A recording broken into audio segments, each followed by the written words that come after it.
everyone, Stefan here from Switch Grips again. Thank you for watching another one of our videos, this being the second one of a series of videos that we are doing, whereby the objective is to show you what we do, how we do it, and what we achieve by doing what we're doing.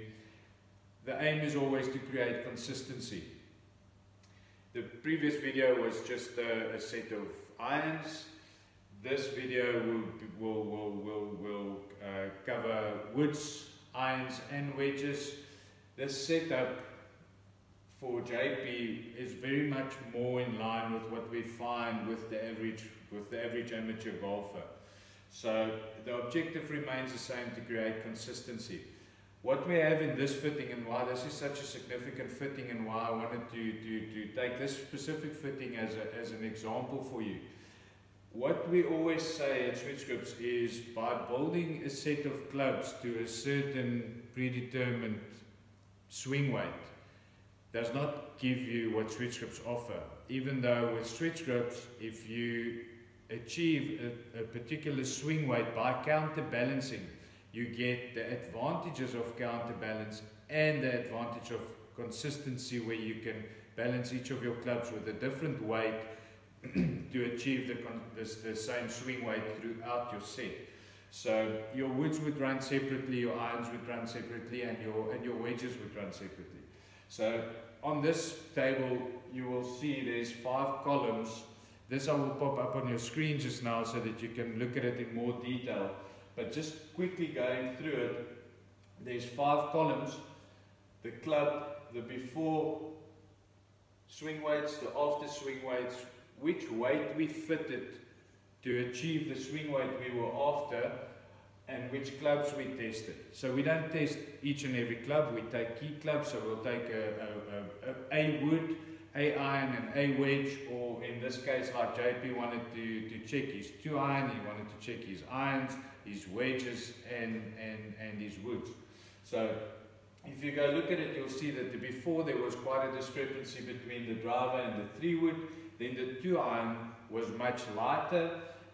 The irons were very similar, actually very consistent. But this will prove to you that by getting consistent swing weight doesn't give you counterbalance. It doesn't give you the advantages of counterbalance, even though it is consistency.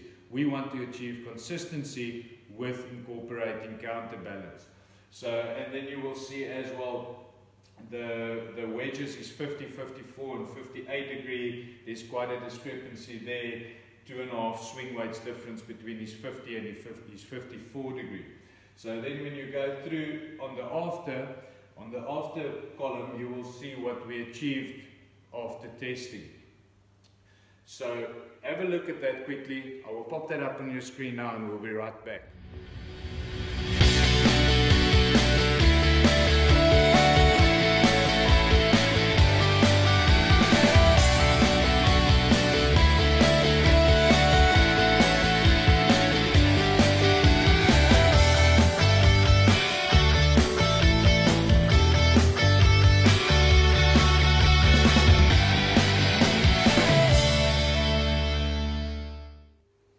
So there you can now see what JP's club setup was when he came to us, and you can see where we ended up. What we found was the best performance for JP's swing and his particular clubs. So we went woods, we tested his driver, we tested his 2 iron, 7 iron and his wedge.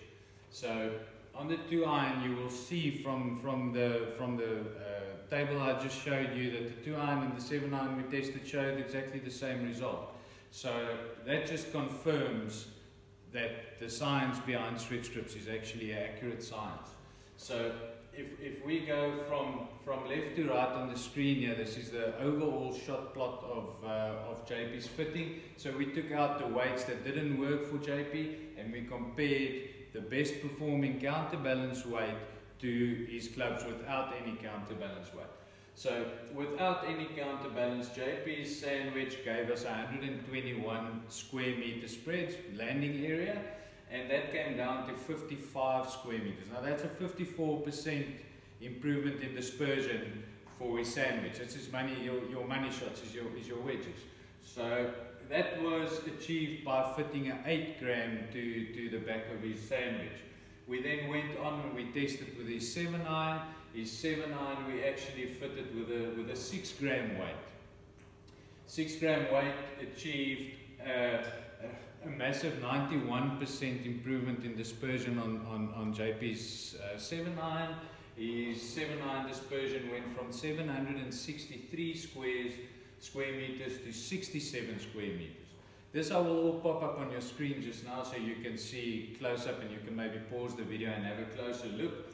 JP's 2 iron also showed significant improvement in going from 680 squares to 180 squares. Now that in itself is a 73% improvement in dispersion or improved accuracy. And that was, like I said before, 7 iron, 8 iron showed this, 7 iron and 2 iron showed the same result, being a 6 gram weight. That was his best performing setup.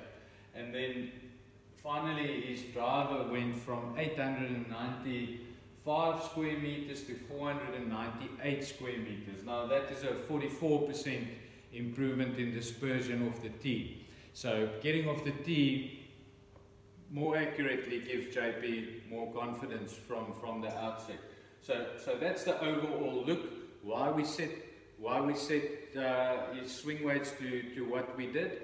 And I will pop up the rest of the info on your screen now. We'll quickly show you some ball flights, comparing the previous ball flight with the new ball flight on each of the clubs, so you can just see how that narrowed down and how that improved. And that's basically in a nutshell explaining to you why achieving consistency through counterbalance is so important, and the advantages of it over just achieving consistency by building the clubs on a specific swing weight. I hope you enjoy the rest of this. Thank you again for watching. Enjoy the next few slides, and please join or subscribe to our YouTube channel. We've got more of this content following, and if you haven't got switch grips yet, maybe it's time you consider. Thank you.